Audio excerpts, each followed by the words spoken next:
Hello बच्चों, आज हम लोग लाइट के ऊपर पढ़ाई करेंगे। लाइट तुम लोग का एग्ज़ाम का बहुत इम्पोर्टेंट चैप्टर है। देख सकते हो लाइट चैप्टर नंबर 5 है।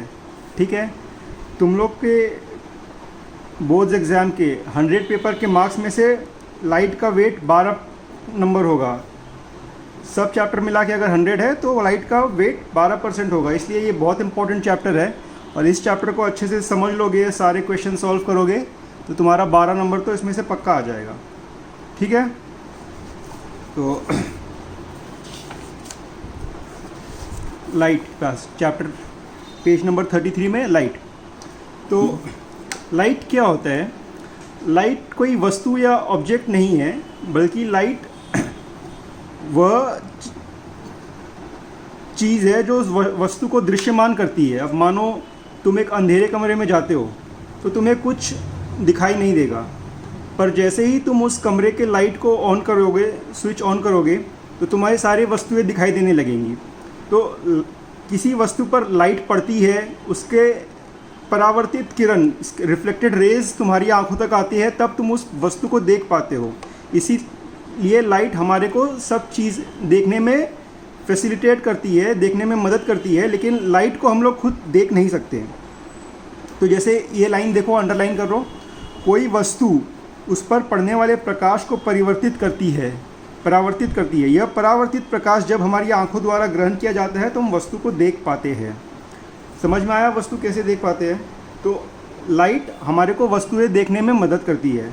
तो बहुत सी चीज़ें होती है जो लाइट का फेनोमेना, लाइट का घटनाएं हैं, जैसे कि दर्पणों द्वारा प्रतिबिंब। तुम अपना जब भी सवेरे नहाने के बाद बाल बाते हो तो शीशा में अपना बाल देख के बाते हो, तो शीशा में तुम्हारा प्रतिबिंब बनता है, इमेज बनता है, वह लाइट के द्वारा है।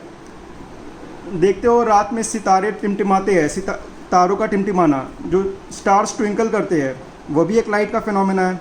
इंद्रधनुष के सुंदर रंग, बहुत बार देखोगे जब धूप में बरसात होती है तो तुम्हारे को रेनबो दिखता है, तो वो रेनबो जो बनता है वो भी लाइट के कारण ही है। तो ये सब लाइट के अनेक अनेक फीचर्स को, उसके गुणों को अध्ययन करने को हम लोग ऑप्टिक्स कहते हैं, और इसीलिए लाइट की पढ़ाई की जाती है, लाइट को और समझने के लिए। तो सबसे पहले हम लोग पढ़ेंगे reflection of light eight spherical surface. Reflection of light eight, इसके पहले तुम लोगों ने रिफ्लेक्शन तो पढ़ा हुआ है, रिफ्लेक्शन एट प्लेन सरफेस। तो रिफ्लेक्शन एट प्लेन सरफेस के दो बहुत प्रमुख नियम है। क्या क्या नियम है?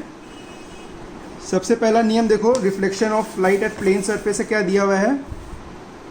आपतन कोण परावर्तन कोण के बराबर होता है। दूसरा, आपतित किरण दर्पण के आपतन बिंदु पर अभिलंब तथा परावर्तित किरण सभी एक ही तल में होते हैं। ठीक है, अभी हम लोग समझेंगे ये दो नियमों का मतलब क्या है। मान लो कि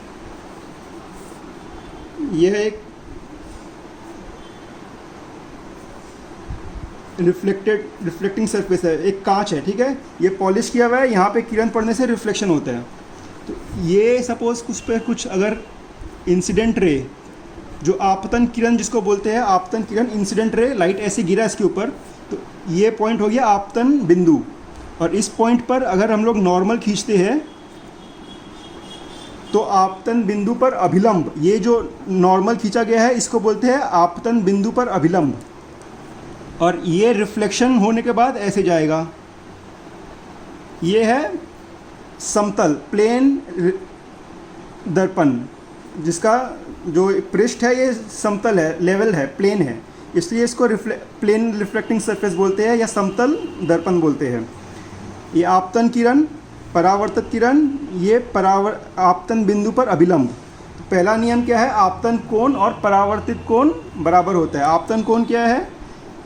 ये वाला जो एंगल है इसको एंगल ऑफ इंसिडेंस या आपतन कोण बोलते हैं।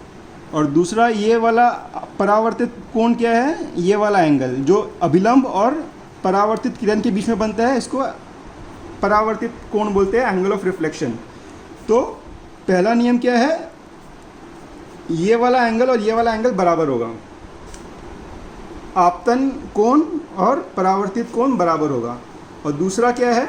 आपतन किरण आपतन बिंदु पर अभिलंब और तीसरा परावर्तित किरण। ये तीनों एक ही प्लेन में रहेंगे। ये जो इंसिडेंट रे है, रिफ्लेक्टेड रे है और ये जो नॉर्मल है, तीनों एक ही प्लेन में रहेंगे। ये तो हम लोगों ने समतल दर्पण के लिए पढ़ा था।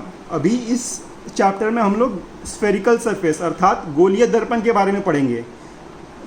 दर्पण गोलीय हो या समतल हो, ये दोनों जो लॉ है, आपतन कोण बराबर परावर्तित कोण और आपतन किरण अभिलंब और परावर्तित किरण तीनों एक ही तल में रहेंगे। ये जो दोनों लॉ है ये समतल दर्पण के लिए भी है और गोलीय दर्पण के लिए भी है।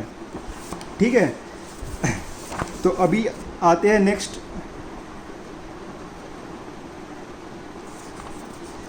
ये देखो, अब गोलीय दर्पण। गोलीय दर्पण किसको कहते हैं? अर्थात ऐसे दर्पण जिनका परावर्तक पृष्ठ गोलीय हो, गोलीय दर्पण कहलाते हैं। अभी मान लो जैसे कि तुम एक चम्मच या कटोरी लेते हो, तो कटोरी में तुम देखोगे अगर नया चम्मच हो या नया कटोरी हो तो तुम कई बार उसके पृष्ठ पे अपना चेहरे का रिफ्लेक्शन देख सकते हो, इमेज देख सकते हो। तो उसको वो एक गोलीय दर्पण के हिसाब से काम करता है उस सिचुएशन में। गोलीय दर्पण दो तरीके से हम लोग बोलते हैं। एक होता है अवतल दर्पण, दूसरा होता है उत्तल दर्पण।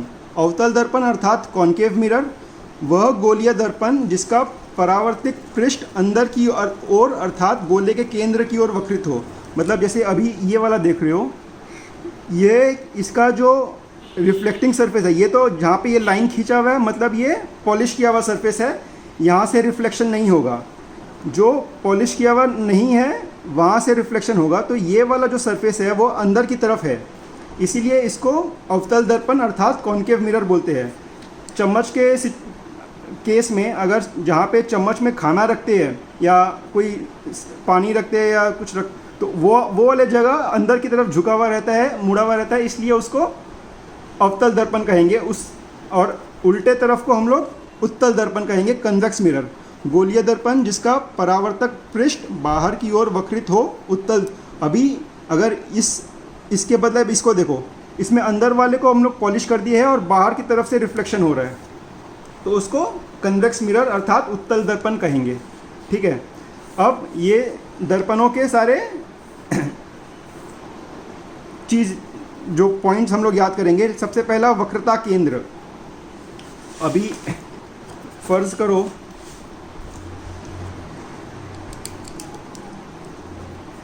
एक हम लोग अवतल दर्पण लेते हैं। ठीक है, अवतल दर्पण, एक अवतल दर्पण हुआ। ठीक है, कोई भी गोलीय दर्पण एक पूरा सर्कल का पार्ट होगा। ठीक है, अभी इसको हम लोग अगर सर्कल को कंप्लीट कर देते हैं, ठीक है, मान लो कंप्लीट करने पर सर्कल ऐसा होता, तो ये सर्कल का जो सेंटर होगा उसको हम लोग वक्रता केंद्र बोलेंगे। क्या बोलेंगे? वक्रता केंद्र। ये जो सर्कल, इसका सर्कल कंप्लीट करने के बाद जो सेंटर होगा उसको वक्रता केंद्र अर्थात सेंटर ऑफ कर्वेचर बोलेंगे। इस सर्कल का जो रेडियस होगा, रेडियस किसको बोलते हैं? सेंटर से लेकर सरकमफरेंस तक का दूरी को रेडियस बोलते हैं। तो उसको वक्रता त्रिज्य अर्थात रेडियस ऑफ कर्वेचर बोलेंगे। दर्पण का ध्रुव क्या होगा? ये जो पूरा दर्पण है, ये दर्पण का जो मध्य बिंदु होगा, दर्पण के जगह पे जो मध्य बिंदु होगा उसको दर्पण का ध्रुव बोलेंगे, पोल ऑफ द मिरर।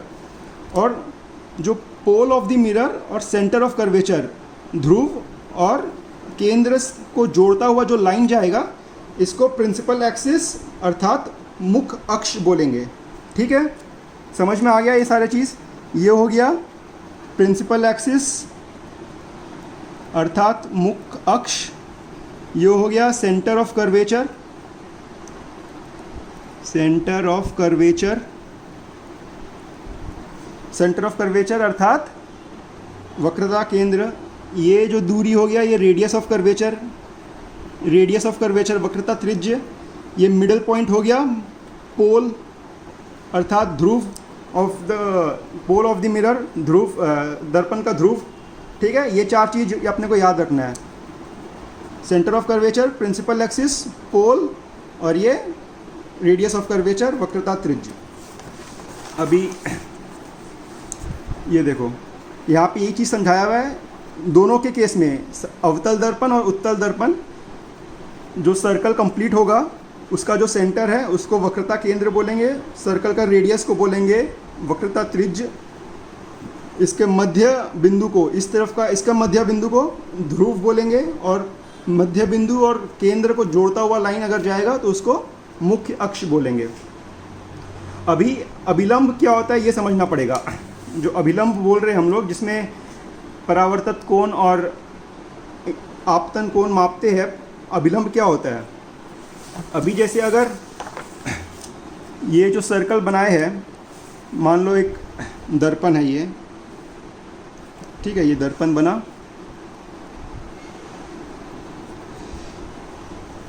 ये इसका मुख्य अक्ष हो गया, ये इसका केंद्र हो गया। तो अभिलंब क्या है, किसी भी दर्पण पर, किसी भी पॉइंट पर, किसी भी बिंदु पर अगर अभिलंब खींचना हो तो उसको हम लोग सेंटर से जोड़ देंगे। सेंटर किसी भी पॉइंट, इस पॉइंट पे अभिलंब क्या होगा, इसको और सेंटर से जोड़ता हुआ लाइन इस पर अभिलंब हो जाएगा, ठीक है। तो अभी जब भी वो पहला जो नियम था आपतन कोण, अभी इस पॉइंट पे मान लो कि कोई रेज आ रहा है तो इसका आपतन कोण कितना होगा, ये इसका आपतन कोण हो जाएगा। तो इसका परावर्तित कोण क्या हो जाएगा, ये अभिलंब है, तो इसी के हिसाब से बराबर एंगल बनाता हुआ जो रिफ्लेक्शन रे जाएगा ये आपतन कोण हो जाएगा, ठीक है। इस अभिलंब हो गया सेंटर से जोड़ता हुआ, और उस बिंदु को जोड़ता हुआ जो लाइन है वो उसको अभिलंब कहलाएगा। गोलीय दर्पण में किसी बिंदु ए, ये बिंदु ए है, पर अभिलंब उस बिंदु को वक्रता केंद्र से मिलाने वाली रेखा AC होती है। तो इसका केंद्र C, तो इस बिंदु पर अभिलंब क्या होगा, इस पॉइंट को और इस पॉइंट को जोड़ दोगे तो ये इस पर अभिलंब हो जाएगा, ठीक है। दूसरा पॉइंट है फोकस। फोकस क्या होता है, अभी मान लो कि कोई भी, अभी एक दर्पण में, ये एक दर्पण है, ठीक है,